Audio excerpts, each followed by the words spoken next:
오늘 제목을 한번 따라해 주시기 바랍니다. 여호와 이레.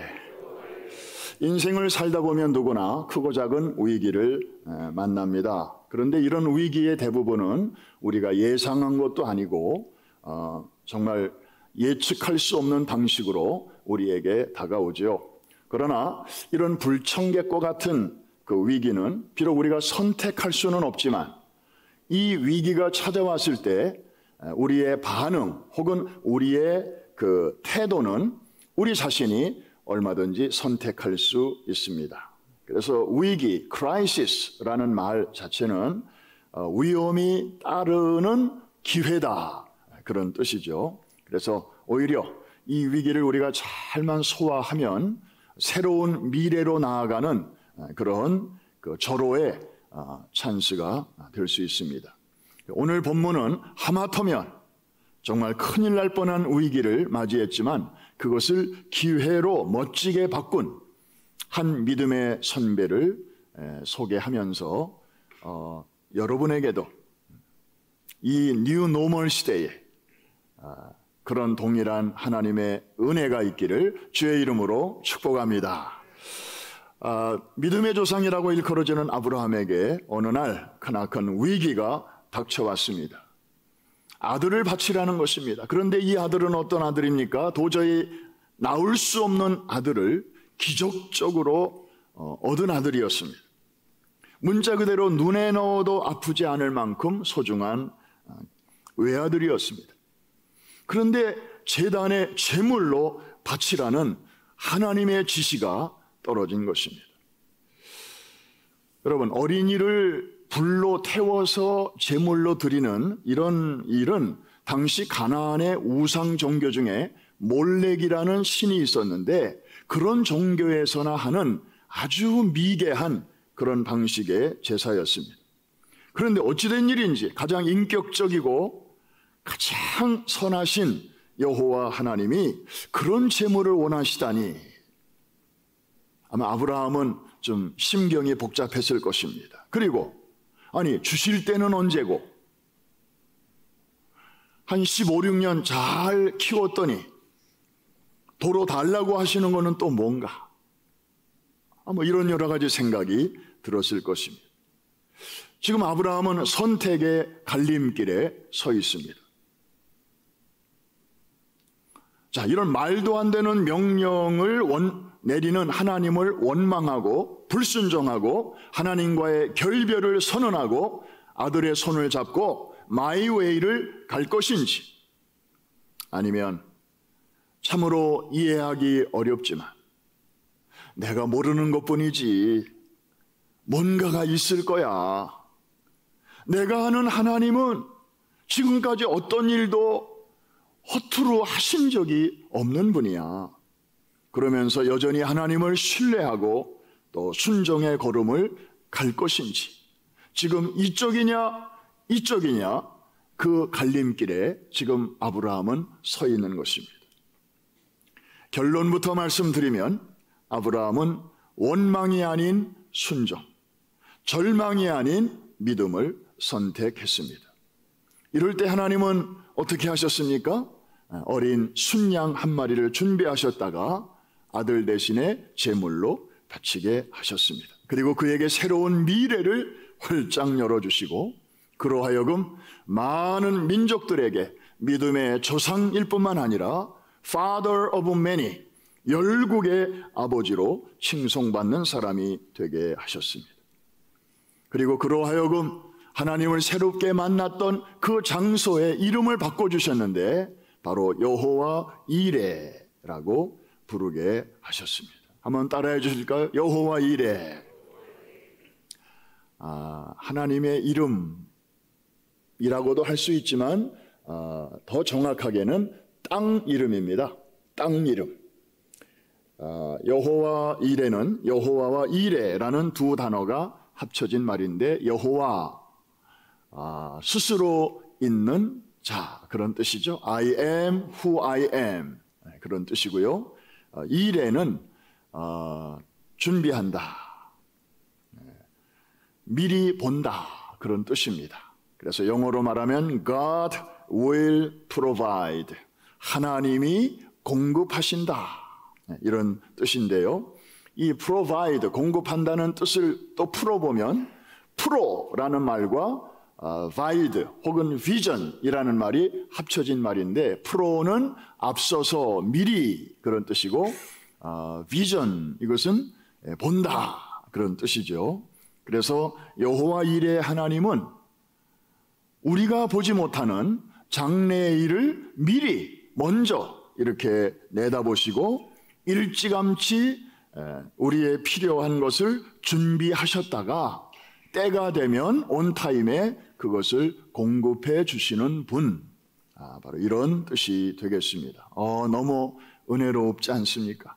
여러분, 이해하기 어려운 위기로 가득 찬 우리 인생길에서 우리의 미래를 미리 보시고 그리고 준비해 주시는 이런 하나님을 우리가 만나야 되지 않겠습니까? 그리고 이런 분과 함께 우리가 인생을 살아갈 때 그 인생은 참으로 행복하고 겁날 것이 없고 멋진 인생이 될 줄로 믿습니다. 오늘 저는 이렇게 인생의 위기를 넘어서서 우리의 미래를 준비해 주시는 그 하나님을 만나는 그 길로 여러분을 좀 모시고 가려고 합니다. 자, 요즘은 결론부터 미리 말씀드리는 게 훨씬 여러분들이 이해하기가 좋으실 것입니다. 그런 삶을 사는 비결은 오늘 한 가지입니다. 한번 저를 따라해 주실까요? 믿음으로. 다 같이 한번 해보겠습니다. 믿음으로. 한 번 더. 믿음으로. 정면 돌파. 이제 이어서 한번 해보겠습니다. 시작. 믿음으로 정면 돌파. 아브라함이 그렇게 했다 이 말입니다. 그랬더니 어떤 놀라운 일이 있었는지 이제부터 한번 보겠습니다. 사실 아브라함은 하나님이 이삭을 바치라고 할 때에 그래요? 바치겠습니다. 그래야죠. 아브라함이 그렇지 않았어요. 아브라함도 사람인데요. 천사가 아니고 신이 아닌데 큰 고민에 빠졌습니다. 왜냐하면 얼마 전에 무슨 일이 있었죠? 아브라함 집안에 아들 하나를 내쫓았습니다. 이스마엘을 내쫓았습니다. 바로 불과 얼마 전이에요. 그 어미 하갈과 함께 집안에 더 이상 둘 수가 없어서 그냥 내보냈습니다. 남아있는 아들이라고는 이제 이삭 하나밖에 없어요. 그런데 그 이삭마저 보내라고 하시니 지금 아브라함은 정말 뺑 돌 지경입니다. 그나마 이스라엘은 그냥 내쫓은 거잖아요. 죽인 게 아니고. 그러니까 비록 지금은 눈앞에 안 보여도 저 하늘 아래 어딘가에 살아있겠거니 생각하면 위로라도 되잖아요. 그런데 이삭은 내쫓아라 이게 아니고 아비의 손으로 직접 죽여서 각을 떠가지고 시뻘건 불 위에 올려놓고 제물로 드리라 그랬으니 이거는 자기 눈앞에서 아들이 멀쩡하게 살아있던 아들이 죽어가는 모습을 지켜봐야 되는 거예요. 이 비통함은 어떻게 말로 표현할 수 없었을 것입니다. 그럼에도 불구하고 아브라함은 하나님을 향한 신뢰의 줄을 놓지 않았습니다. 성경을 보십시오. 아브라함이 그날 아침 몇 시쯤에 일어났는지 아십니까? 자기 아들 제물로 바치러 떠나는 날. 저는 깜짝 놀랐습니다. 저 같으면 순종을 하기는 해야 되겠지만 정말 이 떨어지지 않는 발길 1분 1초라도 더 자식과 함께 있고 싶은 마음에 아마 그날 늦게 움직였을 것 같은데 성경에 보니까 아침 일찍이 일어났다 그랬습니다. 그리고 번제에 쓸 장작을 집에서부터 준비했다 그랬습니다. 아니 그 산 아래 가서 그냥 널브러져 있는 나무나 혹은 나무 몇 그루 비워가지고 그냥 그렇게 해도 좋을 텐데 그 먼 길을 집에서부터 잘생긴 장작들을 미리 골라가지고 이거를 나귀에다가 짐으로 싣고 그 먼 길을 갔다는 거 아니겠습니까? 그리고 지도 한번 보시면 집에서부터 저 모리아 산까지 그 여정이 보이시죠?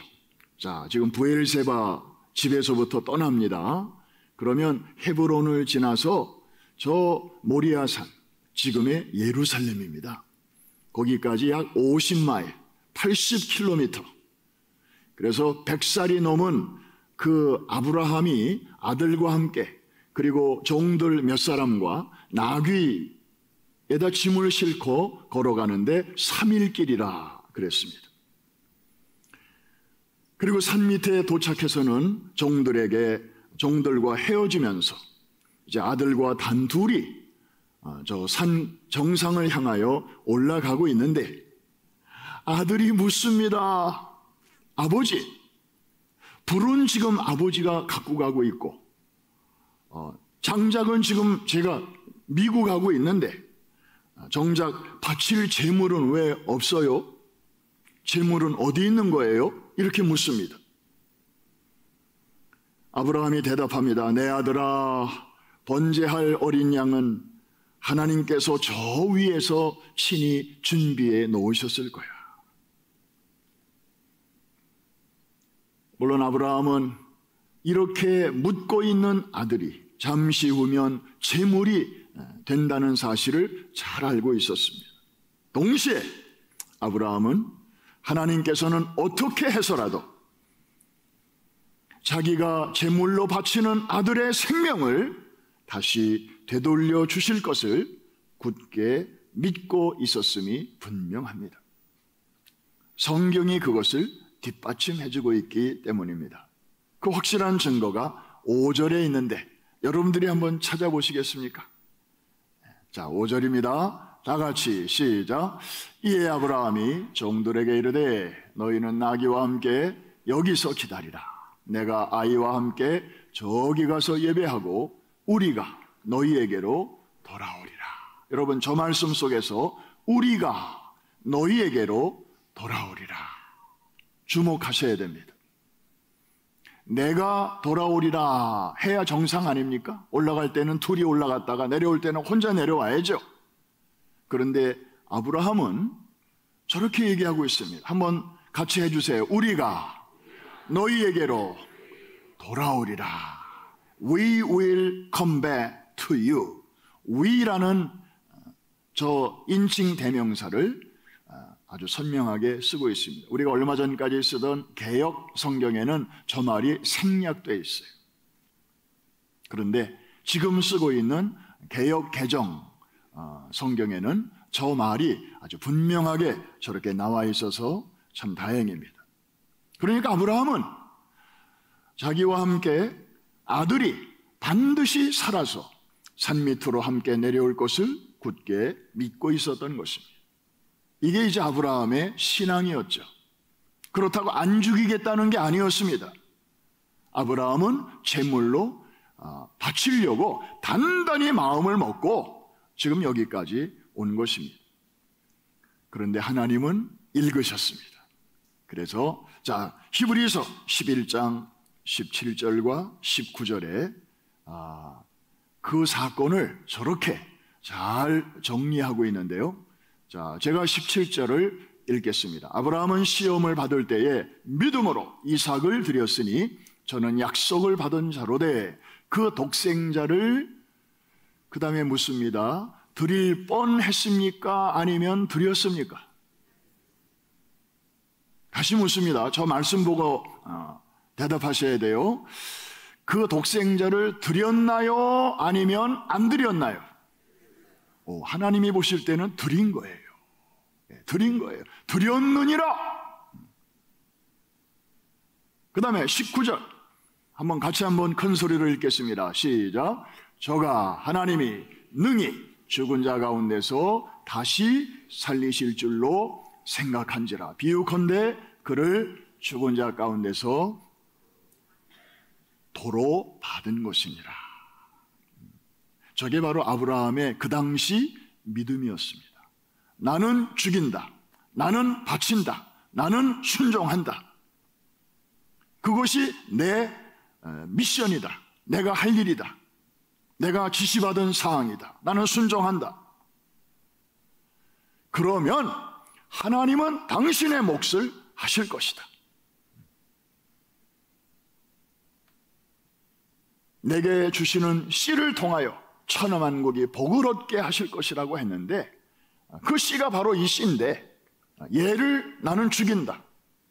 그 다음 일은 하나님께서 하나님의 방식대로 하실 것인데, 다른 씨를 주시는 게 아니라 분명히 이 씨를 통해서 그 일을 하실 텐데, we will see. 하나님이 어떻게 하시는지 내가 보리라. 그런 믿음을 가지고 드렸던 것입니다. 사실 인간적으로는 하나님을 얼마든지 원망할 수 있는 그런 위기의 순간이었지만, 한 번 더 저를 따라해 주시기 바랍니다. 믿음으로 정면 돌파. 바로 아브라함은 그렇게 나아갔던 것입니다. 자, 그 결과 어떻게 되었나요? 아브라함이 아들을 결박하고 그 다음에 칼을 빼서 찍으려고 하는 순간, 하나님의 전사가 다급히 말합니다. 아브라함아, 아브라함아, 그 아이에게 손대지 말라. 자, 직접 한번 볼까요? 11절과 12절입니다. 같이 한번 읽습니다. 11절 시작.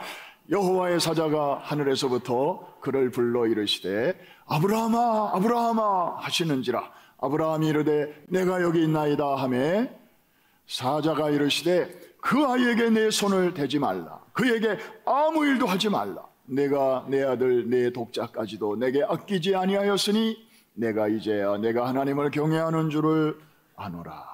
그러면서 하나님이 준비하신 어린 순양 한 마리로 이삭 대신에 제물로 바치게 하셨습니다. 저 스토리를 읽으면서 유난히 감동을 받은 네덜란드의 한 화가가 있었습니다. 세계적인 화가입니다. 그가 그림을 그렸습니다. 아브라함의 제사라는 제목으로 바로 저 그림입니다. 1635년에 그린 그림입니다. 여러분들이 보시는 화면은 이제 그 중앙을 좀 이렇게 줌한 건데요. 아브라함의 그 얼굴 표정 잘 보십시오. 그리고 오른손 보십시오. 지금 큰 그림으로 확대해서 보면 아브라함의 두 눈에는 지금 눈물이 그렁그렁 하고 있습니다. 한 아버지의 깊은 고뇌를 표현하고 있지요. 그리고 오른손을 한번 보십시오. 칼을 쥐고 있었던 그 오른손, 그의 순종을 보여주고 있습니다. 지금 천사가 강한 팔로 꽉 이렇게 잡으면서 제지하는 바람에 자기도 모르게 칼을 떨어뜨렸습니다. 그러나 그는 실제로 아들을 향하여 저 칼을 꽂으려고 했던 것이죠. 그의 왼손을 한번 보십시오. 저 왼손은 오른손 못지않게 그의 순종의 자세를 보여주고 있습니다. 오른손은 천사의 그 제지로 인해서 칼을 놓쳤습니다. 그러나 그의 왼손은 하나님의 뜻을 다 듣기 전에는 내가 결코 뗄 수 없습니다. 마치 그런 것처럼 여전히 그 아들의 얼굴을 덮고 그리고 강하게 짓누르고 있습니다. 보통 아버지들 같으면 천사가 혹은 하나님이 야야 됐다 하고 오른손을 꽉 잡아서 칼을 떨어뜨릴 때쯤 되면 이제 올 것이 왔구나, 상황이 끝났구나, 그러면 그렇지 하고 왼손도 자연스럽게 떼는 거 아니겠습니까? 그런데 아브라함은 그렇지 않았습니다. 여전히 정말 눈에 넣어도 아프지 않은 외아들이었지만 여전히 그 얼굴을 이렇게 짓누르고 있습니다. 다시 말해서 순종하는 척을 한 게 아니었다는 것입니다. 제스처로 저렇게 하는 게 아니었다는 거죠. 나는 정말 하나님의 뜻이 온전히 드러나기 전에는 나는 이 순종의 길목에서 절대로 돌아서지 않겠습니다. 그런 아브라함의 그 강력한 의지가 저 그림에서 표현된 것입니다. 사랑하는 여러분, 그런데 이 모리아산 제단에서 어린 순양을 준비하셨던 하나님께서 2000년 전 예루살렘의 칼보리 언덕에 죄로 말미암아 하나님의 심판을 피할 수 없었던 온 인류를 위해서 또 다른 제물을 친히 준비하셨다는 사실을 알고 계시지요? 그 제물은 바로 하나님의 독생자 외아들 예수 그리스도이십니다. 요한복음 3장 16절 이렇게 쓰여 있습니다. 하나님이 세상을 이처럼 사랑하사 독생자를 주셨으니 이는 그를 믿는 자마다 멸망하지 않고 영생을 얻게 하려 하십니다. 믿음의 조상 아브라함도 내어주기 어려웠던 그 외아들 하나님은 기꺼이 십자가에 내어주셨습니다. 왜요? 여러분과 제가 멸망하지 않고 영생을 얻게 하기 위해서였습니다. 그것이 바로 하나님의 사랑입니다.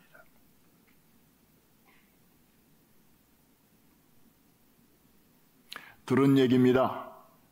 아주 절친한 두 목사님이 계셨는데 하루는 대화를 나누시다가 한 목사님이 친구 목사님에게 이런 말을 합니다. 자네는 아들이 5이나 있지 않나?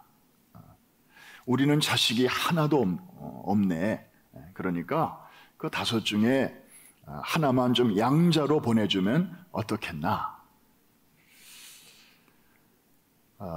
이 말을 들은 그 목사님이 친구 사이에 못할 게 없겠다 싶고 또 목회자들이니까 그런 것도 뜻이 있겠다 생각이 들어서 그렇게 하지 뭐 하고 대답을 하신 거예요. 그래가지고 그날 저녁에 집에 와서 이제 밤중에 그 애들이 자는 방에 들어가서 이제 보는 겁니다. 5 아들이 나란히 지금 잠을 자고 있는데 이 중에서 어떤 아들을 줘야 되나 이제 보는 겁니다. 그런데 제일 먼저 이제 첫째 장남, 얘는 장남이니까 안 돼.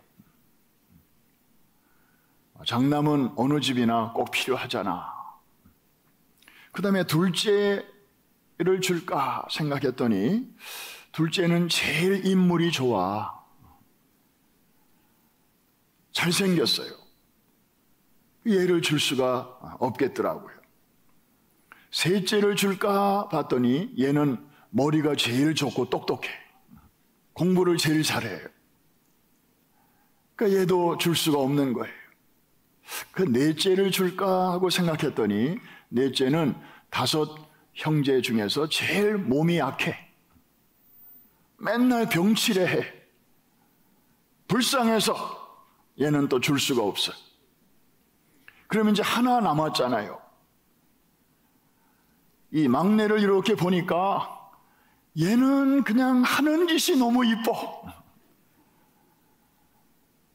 그냥 얘가 없으면 못 살 것 같아. 생각만 해도 귀엽고 사랑스러운 아들이어서 안 되고 결국은 하나도 줄 수 있는 아들이 없다 하는 그런 생각이 들었습니다. 내일 그 친구한테 얘기해야지. 미안하지만 안 되겠네. 그리고 이제 그날 잠자리에 들었는데 갑자기 하나뿐인 독생자 예수 그리스도를 세상에 보내시고 그리고 그 아들을 아낌없이 희생시키신 그 하나님의 큰 사랑이 그냥 쓰나미처럼 자기에게 막 확 밀려오는데, 자기는 자식이 5이나 있는데도 그 중에 어느 하나 달라고 하는데도 지금 못 주고 있는데, 그 하나님의 사랑이 확 밀려오면서 밤새 통곡하고 우셨다고 합니다. 사랑하는 성도 여러분, 아브라함의 아들은 귀한 줄 아셨습니다. 사람의 아들은, 외아들은 소중한 줄을 아셨습니다. 그래서 아브라함아, 아브라함아, 됐다, 내 아들 이삭의 몸에 손대지 말아라 하시면서 살려주신 하나님이, 당신의 외아들은, 그 외아들이 저와 여러분의 죄를 끌어안고 나무에 달려서 숨이 넘어가기 전에 고통의 절정에서 아버지를 향하여 이렇게 외치지 않았습니까? 나의 하나님, 나의 하나님, 어찌하여 나를 버리시나이까? 부르짖는데도 그 아들을 죽음의 자리로 내어주시는 그 아버지의 사랑 앞에 우리는 할 말을 있습니다. 왜 그렇게 하신 걸까요? 저와 여러분이 멸망하지 않고 영생을 얻게 하시기 위해서 그렇게까지 하시지 않았습니까? 그런데 우리가 정말 그 세상 죄를 지고 가는 하나님의 어린 양으로 오셔서 저와 여러분의 죄까지도 대신 짊어지고 나무에 달리신 그 고마우신 예수님을 우리가 외면하고 모른 척 한다면 이게 말이 되겠습니까?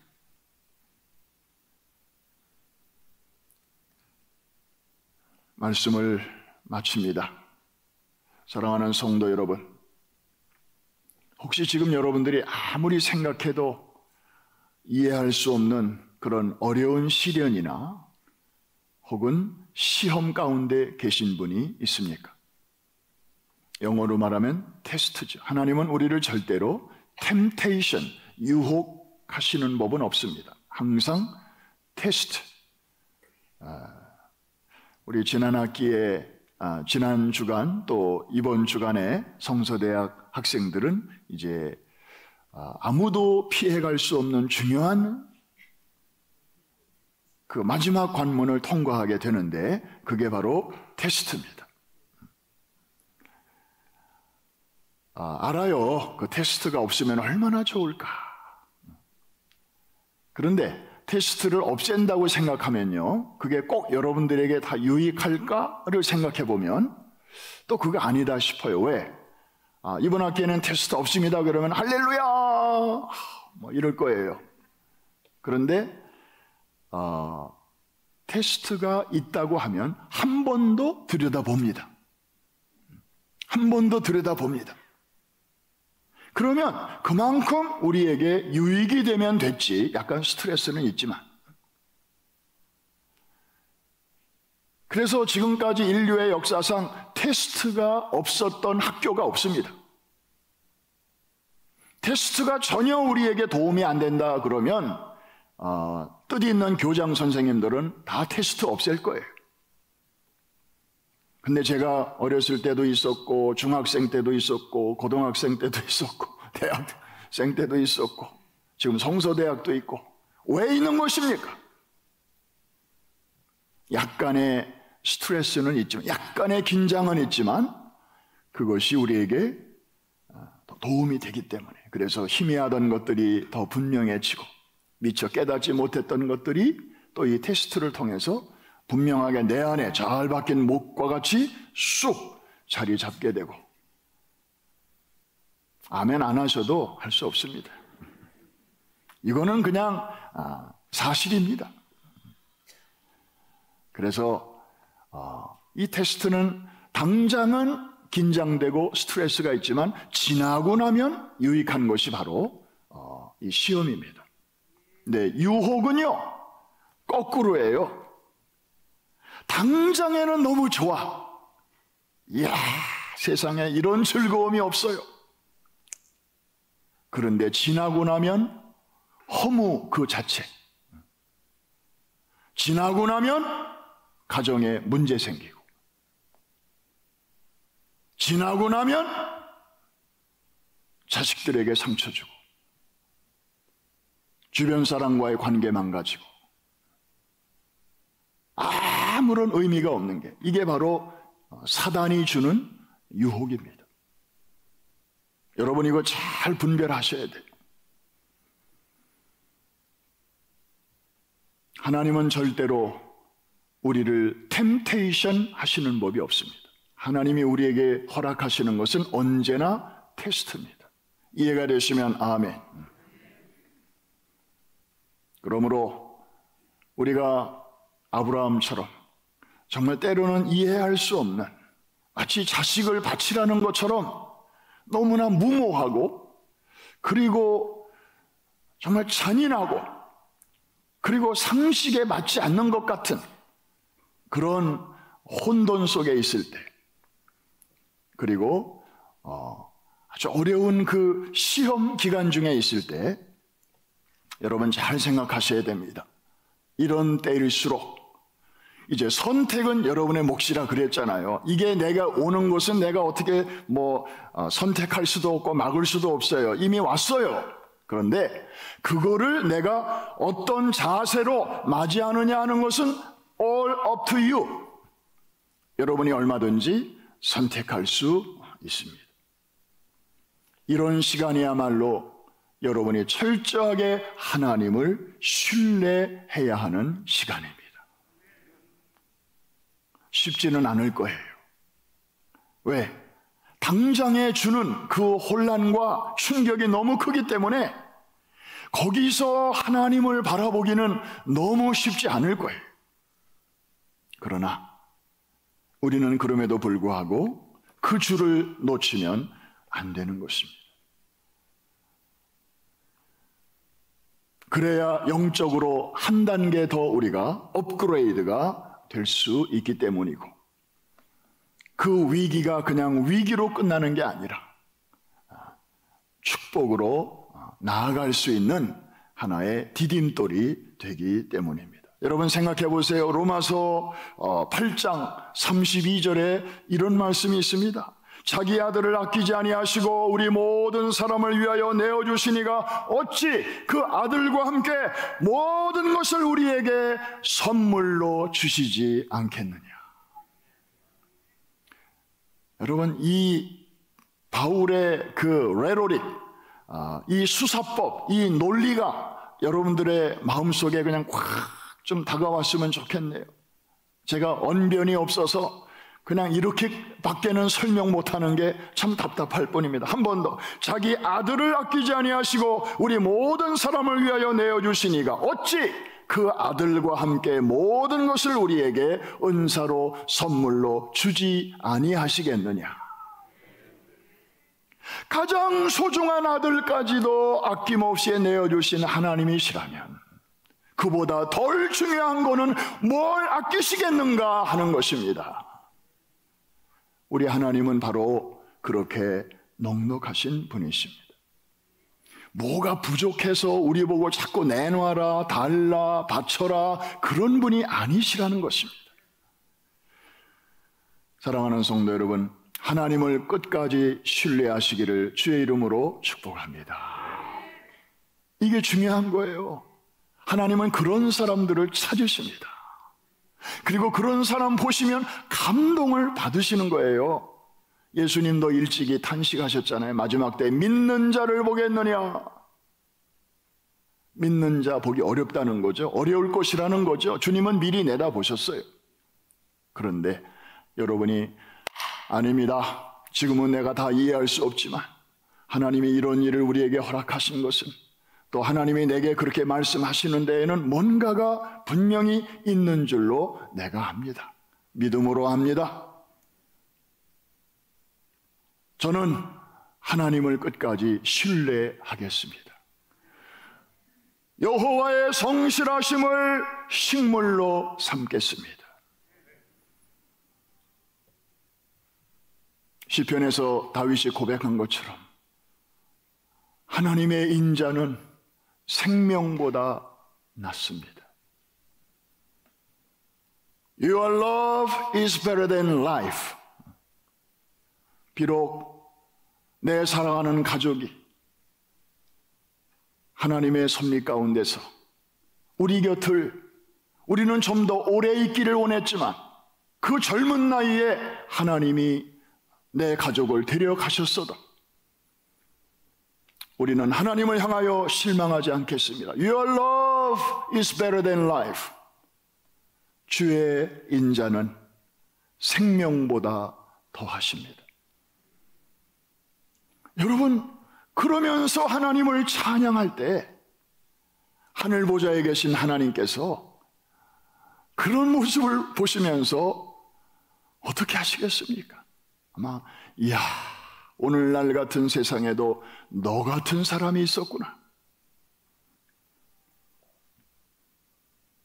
하나님은 우리의 그 믿음을 보시고 인생의 위기와 고난 그 건너편에 있는 새로운 희망의 미래, 축복의 미래를 준비하셨다가 여호와 이레로 우리를 거기까지 안내해 주실 줄로 믿습니다. 왜냐하면 성서의 하나님은 바로 여호와 이레의 하나님이시기 때문입니다. 여러분, 우리를 위해서 언제나 좋은 것을 예비하시고 그러면서 때로는 위기의 그 장으로, 기회로 우리를 초청하시는 그 하나님 앞에 지금 나아가시지 않겠습니까? 하나님께서는 언제나 최고의 선물을 우리에게 주시려고 준비하고 계십니다. 그 선물을 내가 받으려면 열중시하고 있으면 안 됩니다. 하나님이 선물을 주시려고 할 때 아유, 그러세요. 아유, 저한테까지 그런 선물을 주신다고요? 감사하지요 하고 손을 내밀기만 하면 됩니다. 그 은혜를 주시는 것을 받기 위해서 내미는 우리의 마음의 손, 이걸 가리켜서 성경은 믿음이라고 말합니다. 하나님이 여러분에게 요구하시는 것은 바로 그 믿음 하나면 됩니다. 그 황홀한 구원도 우리는 믿음으로 받는 것입니다. 우리의 어떤 오래된 선행이나 업적이나 무슨 그런 걸 통해서 우리에게 구원을 선물로 주시는 게 아니고 바로 그거 하나면 되는 것입니다. 오늘 그의 아들 예수 그리스도를 여러분 인생의 새로운 주인으로 모시어 드리지 않겠습니까? 만일에 오늘 그 예수 그리스도를 자신의 구주와 주님으로 믿고 모시어 드리기로 결심하시면 하나님은 많은 종합 선물 세트를 준비하고 우리에게 주실 것입니다. 하나님은 영원한 우리의 아버지가 되시고 죄의 짐과 심판과 그동안 얽매인 모든 것 그리고 저주로부터 우리를 자유하게 하실 것입니다. 그리고 우리의 더러웠던 그 마음에 새 마음을 주시고 새 영을 주시고 새로운 꿈을 주시고 변하여 새 사람 되게 하실 것입니다. 그리고 과거의 상처와 그리고 흑역사와 그리고 참 기억조차 하기 싫은 그 상처와 모든 아픔으로부터 동의서에서 먼 것 같이 다 지워주시고 우리로 하여금 때묻지 않은 새로운 시간을 살아갈 수 있도록 새 출발할 수 있도록 도와주실 것입니다. 그리고 이 모든 황홀한 선물들을 바로 예수 그리스도 안에서 준비하시고 믿는 자에게 선물로 주실 것입니다. 오늘 여러분들 이 황홀한 그 하나님의 주시는 선물을 이제 마음의 손을 내밀어 받아 누려보시지 않겠습니까? 오늘이 바로 그런 날입니다. 우리 다 조용히 한번 눈을 감아주시기 바랍니다.